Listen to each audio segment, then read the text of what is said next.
to Hair of the Dog on VLP TV. That's Villa Paws Cage-Free Pet Resort and Spa. And this time we have got Micheala Watkins, and she is a groomer at Villa Paws on Shea. Micheala, thank you so much for being here. Thanks for having me. Oh, excited to have you here because, as you know, it is starting to really heat up in Phoenix. The temperatures are over 100. It's really the dog days of summer to the nth degree. It sure is. I'm sure that you are being swamped with people bringing their dogs in to shave them down. Yes, absolutely. Shaving and for brushing with the shedding. People are having a big problem with that. Yeah, it's not my imagination. The dogs really are shedding more. Isn't that true? Absolutely. During the summer, they do what we call blow coat. And blow coat. They shed more often than in the winter. And is their hair growing faster as well? I know my hair grows faster. That's why it looks like this. But does their hair grow faster in the summer as well? It can. It's not necessarily true or false, but it's just some of them may grow faster in the summer. Okay. So let's talk about the shedding issue to start. Is there anything that we can do during this time when they're blowing coat to ease our problems with the shedding, maybe brushing more? What do you recommend? We recommend brushing more often, at least once a week, on your double-coated breeds, Huskies, Malamutes, anything with a lot of coat. Brush them at least once a week and get them into grooming as often as possible, at least every 6 weeks, for us to blow up the coat and get a lot of that hair out that most owners can't get out themselves. Right, because the equipment that professional groomer has actually is forced air. It hits it a lot harder. So we're brushing and it seems to be a never-ending cycle. Right. What you guys have is that forced air. It doesn't hurt the dogs, right, but it helps to just whip that extra hair that's about to fall out. It gets it out of the way. Yeah, and we also have special shampoos that help to loosen undercoat that we use, and then we also have the high-velocity dryers in coincidence with that. It helps to get all that coat out. Yeah, great. I know my golden retriever was really getting all tufty. I got little golden retriever bunnies all over my house, and you guys were able to help me with that. Yeah. But let's shift gears just for a second. What about the shave down? I know that a lot of people think that because it's so hot, the best thing to do is to take down the dog all the way to the skin so it can be cooler. Why don't you talk about that? Some breeds that is okay to do, and like I said again, more of your heavy coated breeds that do okay with shaving. A lot of your chows, your goldens, your huskies, and all those will do okay with that, and they'll actually will be cooler. It's not necessary. You can also do like a shave down of the tummy if you don't want to shave the dog's coat down completely to cool them down. Do you mean, you call that a tunnel? Yes. You call it tunneling? We tunnel the belly, and we just shave the belly so that way when they lay on the tile and the cool surfaces, it actually cools down their body. Oh, that's great. Yeah. Okay, any dog can have that done. Sure, absolutely. Other breeds you don't need to shave down.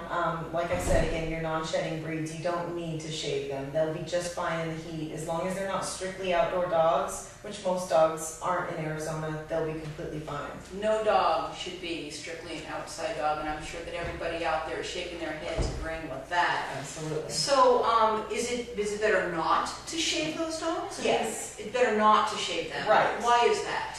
Because their hair actually cools down their body, and they do better with the hair than they would without. Oh, so it like insulates them? Right. And it's actually with black dogs as well? Sure, as long as they're the non-shedding breeds. Gotcha. Absolutely. Doesn't matter what color the coat is. That's interesting. So all of you out there that are rushing, we want you to come in, we want you to be able to bathe your dogs, to use the specialty shampoos, to blow out the coat, but not necessarily bring the dogs all the way down. Because is it true, or is this just an old wives' tale, that dogs can get sunburned? Oh, they absolutely can. Dogs can get sunburned. White-haired dogs, they have pink skin. It's very susceptible to sunburn. So they should definitely not be shaved. Not completely, no. There you go. And if you do have to, we always recommend, like baby sunscreen or something on them. But for sure, they shouldn't be shaved down. Okay. And of course, the groomers at Villa Paws will make sure that they give you the right advice for your particular dogs, or you can give a call and they will give you that advice over the phone before you even book the appointment. Right. Great.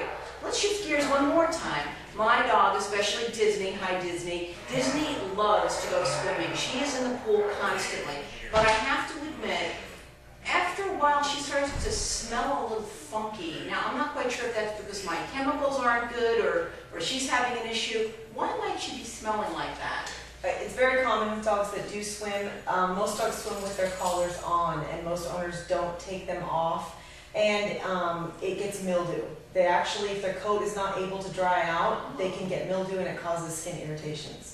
Oh, I That's see. what you're smelling. So I'm not smelling this, I could be smelling her, but that's kind of like just like swim funk because I Yes. left her collar on. Sure, absolutely. Oh, all right. So have a separate swimming collar perhaps, or have no collar at all while you're Right, swimming? that's the best thing to do. And then just make sure if your dog does get in the pool with its collar on, just make sure when they get out to take the collar off and let it dry out completely before you put it back on. That's great advice, thank you, and I'm sure that a lot of us people who are going, we're very grateful that you mentioned that to us. It does smell bad. Yeah, it does. It does.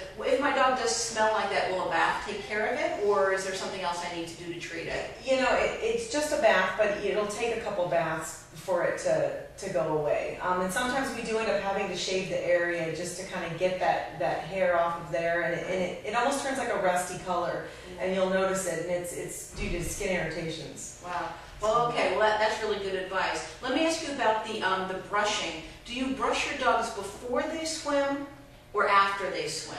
A lot of times it's hard because owners don't know when the dog is going to get in the pool.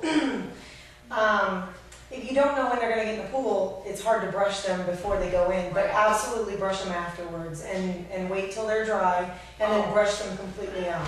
So wait till they're dry. Do we use a hair dryer to dry them then, or just wait for them to air dry? You know, if your dog will allow you to use a dryer, you can. It's definitely won't hurt. It'll help to dry it out faster, but you can just let them air dry, and once they're completely dry, just make sure you thoroughly brush out the coat. Okay, and that'll keep the tangling down and Yes. making sure that they don't mat up so they have a worse time when you get them bruised. A lot of swim dogs get really matted over the summer, and it's really difficult for the owners to keep up with it.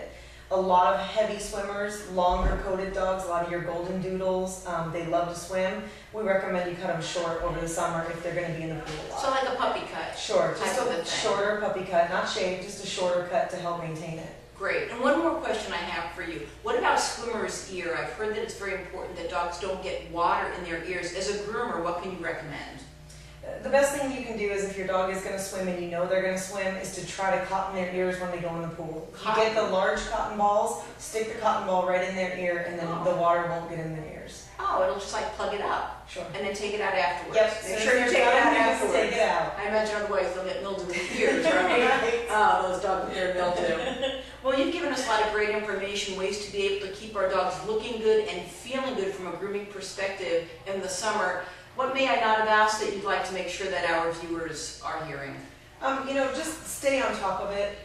Stay on top of the brushing and the grooming and the bathing. It's super important, especially over the summer, because they do get hot. Just do little things, shaving down the tummy, little things like that to help keep them cool. But the best thing I can say is just to get them in at least every 6 weeks. Frequently enough to keep them looking nice throughout the summer and feeling good. Excellent. Well, you heard it here from Micheala Watkins, groomer at Villa the Paws on Shea, and you've been watching Hair of the Dog on VLP TV. That's Villa the Paws, cage-free pet resort and spa. We'll be back next time with some more great hints straight from the groomer's mouth. This is the top dog, Eileen Proctor, saying bye-bye for now.